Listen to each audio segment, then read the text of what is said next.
Hi, I'm Paul from Trending, Who, What, Where, and When. Today, I will be speaking with author Sandeep Adnani about his book, The Codes of the Exiled Rogue. Sandeep is joining us from Melbourne, Australia. I'll start out by saying your book was incredibly interesting. Thank Uh, you.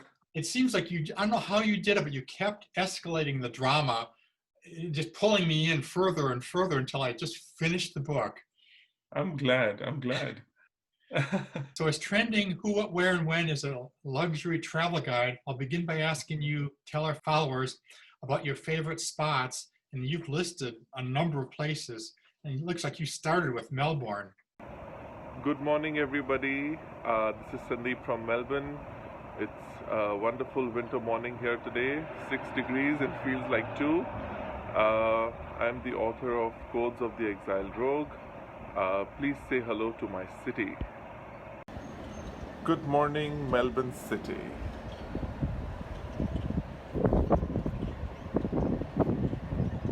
Well, Melbourne is a very European city.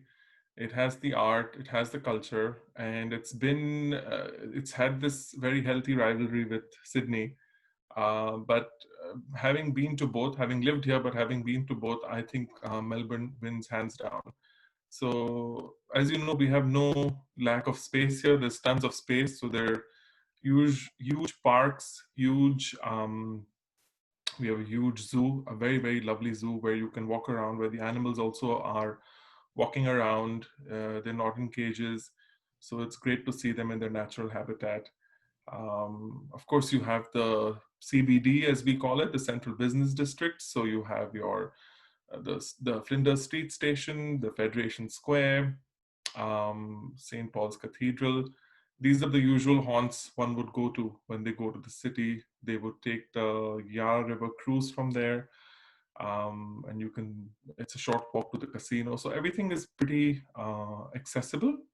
When you're in the city, you can walk around and pretty much reach everywhere. It's a small city. Melbourne has Victoria has about 5 million people. So I'm guessing Melbourne has about 4 million people. So it's not a very big city. It's a small city. And there are these lovely hot springs, which are not far from the city, probably an hour's drive, where you have natural thermal springs heated to different temperatures and regulated. So, as you know, Australians are very, very finicky about their health and safety. So they're regulated enough to give you all the information before you go into each little pond, or whatever you want to call it, natural enclosure. You can enjoy that. The Shrine of Remembrance, which is in a lovely location in the city, right near Albert Lake and right near the park. Beautiful structure, built to honor the fallen heroes of the war. And it serves as a beautiful lens between the old and the new. So there is a point where you stand in front of the shrine, and literally when you look ahead of you, you see the modern structures of the city. And if you look behind you, there's time. There's all the people who served. There's all the names of the people who served. So it serves as a beautiful threshold of time, so to speak. And it looks like you put on your list a St. Kilda Beach, which is probably closed now. The beach is open for walking, just for exercise. It's winter, but Aussies don't shy away from the beach. Even if it's winter, you'll still find some of them in the water. But now, because there's no recreation allowed in stage 4, so it is still open. The promenade is still open for a walk. People prefer St. Kilda Beach for walking. There is also a natural penguin sanctuary. You have these tiny fairy penguins that come up to the beach in the night after their day of gathering food. So it's really cool that you're in the city and you see this lovely natural phenomena. But for a more private experience, people go down to Brighton Beach, which is again based on the Brighton beaches from the UK, which with all these colored wooden huts, as we call them, or little tiny houses. And that's a more private beach experience. But yeah, like you said, right now it's winter and people are not stepping out. You also have Mumbai on your list, and you sent some interesting pictures from there. Yes. I lived there. I lived there for 7 years, and that's where the idea of the book started, actually. That's where I took a creative writing course. So I transitioned from writing movie reviews and short stories and mini musings to actually writing, trying to take up writing a full-length novel over there. And Mumbai is a city of islands. So a lot of the land has been reclaimed between the islands to make it look like one big city, but it's actually, the cluster of islands, so to speak. And what I've mentioned there are the spots that you would go to as a tourist. But as a local, obviously, there are different spots. So as a tourist, you would go to the gateway to India. You would go to the nearby Taj Mahal Hotel, beautiful structure, very old structure, very luxurious. If you drive further down, you would hit the area called Fort, which has, again, a lot of heritage buildings and fountains. And then you would make your way down to the suburbs where I lived. I lived in Juhu. There's a lovely beach in Juhu, which is a very famous beach. And there's lots of sea-facing venues there to enjoy the sea. But if you were there for longer, and if you were not a tourist who had limited time, I would take you to different places. There's a place called Dhobi Ghat, which literally means the washers. I haven't mentioned it, but it's like the washers where everybody gets together to slam their clothes on, and it's a sight to see because everybody's washing their clothes. There are lots of these local experiences. I have mentioned over there Victoria Terminus. I also sent a picture of it. The funny thing about Victoria Terminus is that both Victoria Terminus and Flinders Street Station in Melbourne were being built at the same time by the same architect. And the plans got mixed up. So Victoria Terminus was actually supposed to be built here, the structure, and Flinders Street, the structure, was supposed to be built in Mumbai. But the plans got mixed up. And when he went on his tour to see if everything's progressing okay, he was surprised to see that that structure is being done there and the structure is being done here. So this is a little slice of history, coincidentally from two cities that I'm from. So it sounds like you grew up in Dubai. Yes, I grew up in Dubai. I was there from age of 2 months till I turned 32, almost 32. So just in between, I went to London to study. My family is still there. My family has been in Dubai since 1952. So a very, very long time. Oh, okay. My father went there by ship. There was no airport then. My mother was one of the first few people, I think, to land in a commercial flight back in the 60s. And I've seen Dubai transition majorly from the tiny hub that it was to now a huge metropolis, which serves as a major hub in the world. So I've mentioned areas of interest of both the old and the new. So back then there was only one beach, Jumeirah Beach. There was no other beach. Okay. Now what they've done, as you know, Dubai, they're very, very ambitious. They have connected, they had a series of beaches all next to each other, and then they had the Palm Island. Now they've connected all the beaches, the entire coastline. So you can actually run from one end of Dubai till the other 13, 15 kilometers. You can run, you can walk, you can jog. So it's changed a lot. So Jumeirah Beach is a wonderful place, wonderful cafes, restaurants. Of course, you have the world's tallest building, the observatory on top of the building. What's more interesting is the fountain. So there are only two such fountains. One is in Las Vegas and one is in Dubai.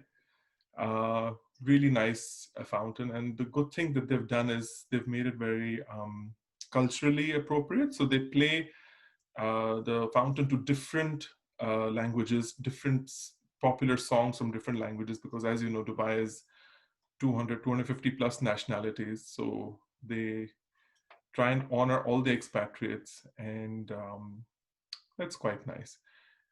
If you want something, a proper, as I would say, desert experience, there are two really nice desert experiences. One is, of course, the very famous desert safari. So you would get into what we call a 4x4 Land Cruiser, a really sturdy car driven by an enthusiast who knows the dunes, and they would take you in groups, and they would, show you the sunset point, show you different things, and then they would take you on a nature roller coaster, gliding up and down the sand dunes. When you go to a camp, you have lovely shisha, you have entertainment, maybe a fire dancer, a belly dancer, food.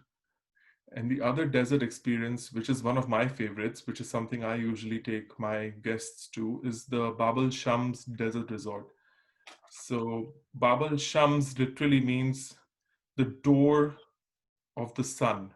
Like, it's kind of like welcoming the sunrise. It's 50 kilometers from the city, and you drive through stretches and stretches of sand dunes. And that's when you actually see the real sand dunes. And then you enter this tiny little resort. And so, as you would have in other parts of the world, infinity pool with like water, or infinity pool like an infinity view of the city, here you have infinity view of the sand. So you can only see sand around you when you're inside the pool. It sounds like you spent some time in Hong Kong too. Oh, yes. As you know, the book is based in Hong Kong, and everybody kept asking, why Hong Kong? Why did you think of Hong Kong? Why not one of the cities you've lived in? One of my dear cousins lives in Hong Kong, and I visited her many times, and one of my other cousins lives there as well. So I've been to Hong Kong many times, so much so that the more I went, the more I felt like a local over there. And Hong Kong, not now, but before that, it was kind of like a mix of Mumbai and London. It had that kind of energy, and it also had that kind of density. It was very dense, just like Mumbai is. So Hong Kong, as you know, is a vertical. It's an island city and very vertical. So you really wonder how they have managed to build such tall towers on mountains, and you keep driving up. So if you want to get a view of the whole city, you would go to the peak, and from where you could see Victoria Harbor, and where you could take a tram ride up and down. But the most spectacular thing that I saw, I went in November last, and the most spectacular thing I saw was this beautiful light show, and you are standing in Kowloon, looking at Hong Kong Island across the river, and the entire, all the sea-facing buildings, all the bay-facing buildings are all lit up in a light display, and there's music. So well, that was spectacular. So that was really nice to see. There's a mix of everything there. You want to have high tea at the top of a hotel, or you want to, go to a bar on top of the hotel. Everything's about the view, and the view never gets old. The other good thing that I saw this time when I went was the Tian Tan Buddha. Um, the protests were on at that time, so the station was closed, and all my friends, we had to take a ferry and a bus ride. So usually it would be very simple: get on a train and get there, and there it is. But the ferry ride itself was an adventure, and then catching a bus, and all those stories you've heard about village bus drivers driving like crazy people. Even the cabbies there are quite like a roller coaster. But we got there in one piece. So that's another beautiful experience. They also have a cable car over there, which was, I think, shut that day again because of the protests. So that goes around the area, and you can see 360-degree views of the area. So then you walked to the top of the Buddha then. Yes. Did you get the vegetarian food by the monks when you came back down? We went to the monastery nearby, but there was no food. I think maybe there's a specific time, but we probably missed that time. Actually, London must be one of your favorites because you've got it in numerous parts. Oh yes, yes, because I studied there for 4 years, so I keep going back there to visit friends, and just any excuse to go to London. Again, London has now changed quite a lot since when I was there. I was there from 1997 to 2000, so it's been a while that I finished college, 2001 actually. But I still go back, and it's great. I just love the city. So you have the usual haunts on my list, the usual Piccadilly Circus, Leicester Square, Covent Garden. Those are the things that you would usually see. But if you live there, or if I live there and if I were to take you, I would take you everywhere by foot. I wouldn't take you on a bus.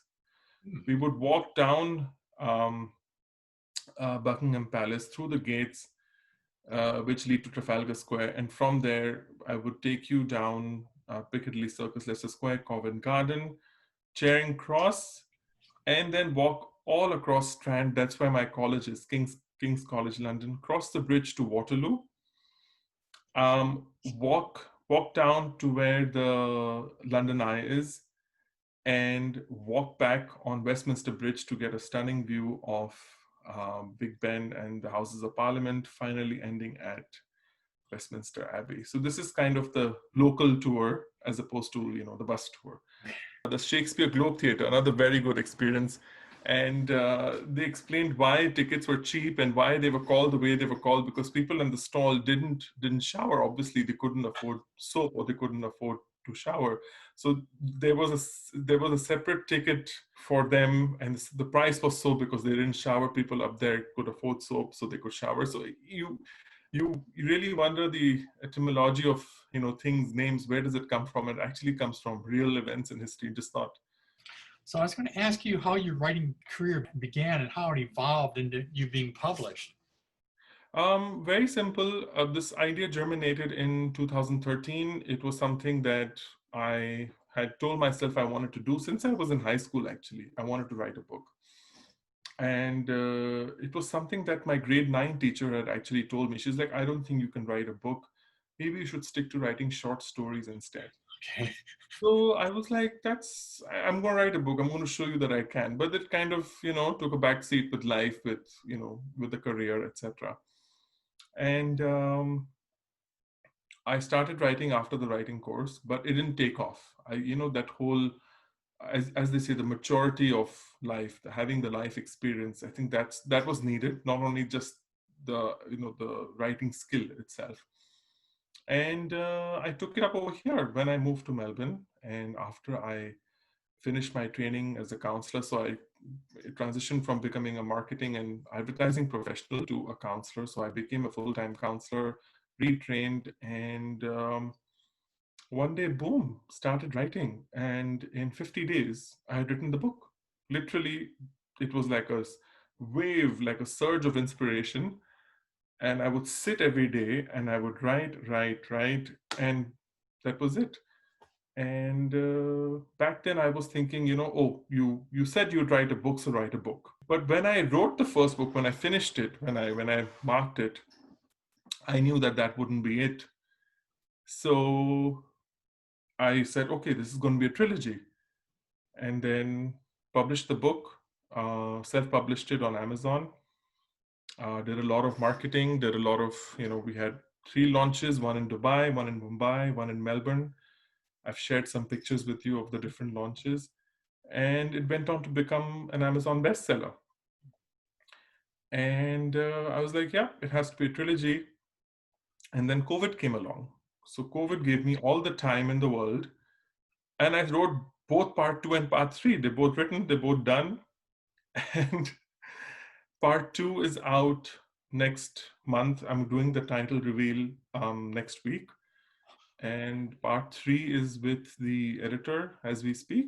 So I'm already thinking of my 4th book. I want to step away from this genre and I want to write an out-and-out romance novel. So let's see how that plays out.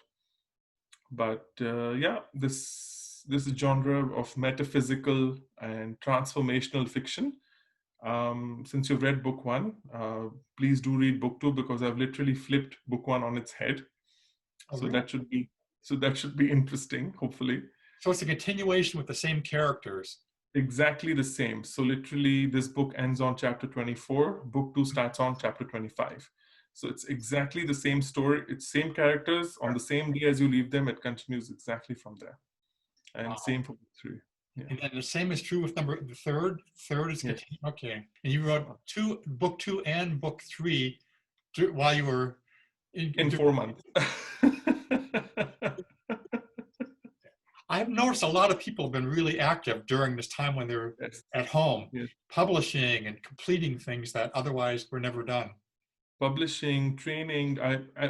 And mind you, I was writing. I was also doing my counseling work. I was also training. So I was also training for other things. I, you know, uh, did 3 certificates. I'm doing the 4th one now. So there was lots of stuff going on. So in one of my mini musings that I've just posted, I keep saying, 2020 is getting a bad rap. And I think it's okay if you've just survived in the year, because that, I know it takes a lot out of anybody to just survive, because everybody's in survival mode now and it's very difficult. But a lot of people have gone through a transformation, and a lot of people have discovered things about themselves that they didn't know, or they've honed their skills, or the survival has just taught them different things, or they've faced up to their own truths. And a lot of people have come out stronger, wiser, and I feel like don't give it that bad a rep. Look for the silver lining. There's a reason why we call 2020 perfect vision, or the angel number 2020, says that there's something coming your way which will help you learn, which will help you grow or evolve. So there are messages out there if you look for them, and hopefully it'll benefit everybody. But yeah, that's my 2 bits on 2020, and we still have 5 months left. So That's true. So tell us a little bit more about your book, The Code of the Exiled Rogue. The book is based in Hong Kong, and it has 2 sets of uh, characters, one which I like to call the older generation and one which I like to call the younger generation. It speaks about an existential crisis. It speaks about people looking for a meaning, and people looking for a higher purpose or a truth in their lives, and how they embark upon this journey to find it. And as we do, you look for one thing, but you end up finding something completely different. And that's what they do. They stumble into something far bigger than they imagined, and how they deal with it, and where that journey takes them from book 1 to the 2nd book and the 3rd. So the story has a huge lifespan. Second book is based in it starts from 1939. The current book is based in 2039. So, Okay. Yeah. For a second, I thought you misspoke, but no, okay, it starts in 1939. Okay. 1939. And it'll be interesting. I've got some beta readers to read book 2. So far, I've got really good feedback. So let's see what the readers have to say come September. Okay. I did notice on your first book, the reviews were excellent. You had very high reviews from everyone. Yeah. It was, I won't say I got lucky, but I got great reviews, and even the not so good ones. Everybody has, their own viewpoint, their own lens that they're looking through. So appreciate all reviews, even if you've taken the time to write 2 words, that's great. So how did this book become an Amazon #1 bestseller? Did it was something you did, or does Amazon help you with that, or? So what happens with Amazon is that it works on the number of sales, daily sales. So if you achieve a certain number on a particular day in a particular time window, your book trends at #1 for that particular time. So I was doing a lot of the marketing. I was doing ads on Instagram, on Facebook. There was a lot of buzz created with friends, family, and the community in Dubai, in Mumbai, and in Melbourne. So I think that whole push, that whole surge, got it that status. I think it was on that one particular day that a lot of people must have gone and bought the ebook. And I would check in on the page every day to see so in 3 categories. In 2, it was #1, and in 1, it was #3, that it came in the top 3, and that was really great news, and it helped with the book sales, and became even more of an advertising and marketing pitch. That's incredible for your first book. Yeah. I also, I mean, it's not like a it's not like a New York Times bestseller, because that looks at a book performance over a week. This could be over an hour or over like 6 hours in the day, but I was very, very chuffed. And it was incredible for the first book, and for a first time author. So yeah, let's see where book two takes us. Let's see how book two does now. And you said that will be available in about 2 weeks? I'm doing the title reveal next week. So because I love movies, I like to promote my book just like a movie. So there will be a title reveal next week. I have sent you the title reveal and the trailer for the first one. So what I'm doing between the title reveal and the trailer for this one, I'm making a trailer for this as well, is that I worked with a sketch artist and I told her how I envisioned the 7 main characters of the book. And she has drawn sketches. So I'm going to introduce the readers to each of the characters with a quote and a sketch of their face, so people can actually put, a face to the name, kind, so to speak. Oh, okay.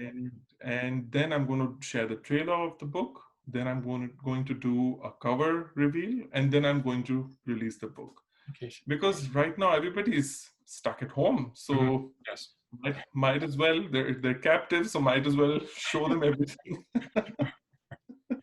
My other question would be then, if you have any advice you want to share with new writers on what they need to do to become successful or to get their book published. Oh wow. There, in terms of getting it published, I did send out some query letters, but I didn't get any responses, or I got one response and it didn't go further. So I always believe that if you want to publish a book, now is the time to publish it, because self-publishing is as easy as possible. If you have an idea, if you have something you want to write about, write it.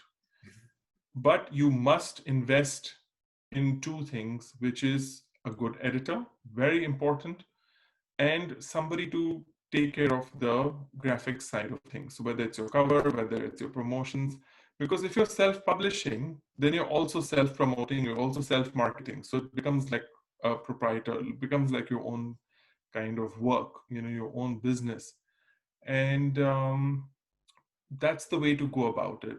We have all the tools available now you can make your own promo, you can make your own trailer, you can do everything by yourself. You don't need to hire professionals for that, but it's very good to get a professional editor. And Twitter, I found my editor, my first editor. I